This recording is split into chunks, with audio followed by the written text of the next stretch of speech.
weren't here on Groundhog Day, but I was having some Jimmy Carter flashbacks on Groundhog Day, because you start looking at the numbers. Joe Biden's approval numbers are now the worst of any president, even Jimmy Carter. In fact, you have to go back 75 years to find a president with lower approval numbers. NBC had him at 37% this past week, Gallup at 39%. You step back and look at why.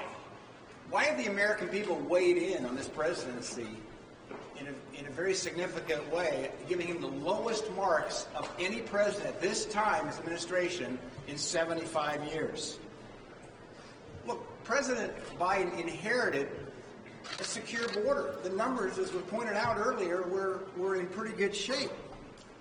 He made it worse on day one. This is cause and effect. It wasn't like he inherited a crisis on the southern border. He inherited numbers that were some of the lowest we'd seen in many, many years. He made it worse by reversing policies that President Trump put in place.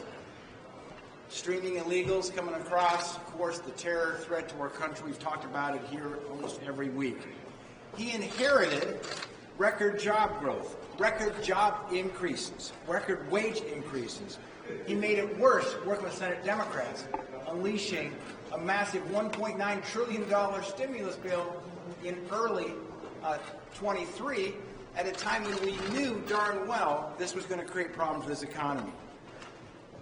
He inherited a Middle East that was pretty quiet, thanks in large part to President Trump and the Abraham Accords, which have kind of been forgotten about. He's made it worse with his disastrous Afghanistan pullout, the spy balloon fiasco, projecting American weakness. The result, tragically, we had dead Americans in Afghanistan, and most recently an Iranian drone strike that killed 3. Let's be clear, President Biden's not up to the job. Our Senate Democrats have been complicit in that regard, but the American people are smart. They recognize incompetency when they see it, hence Biden leading the race to the bottom on approval ratings.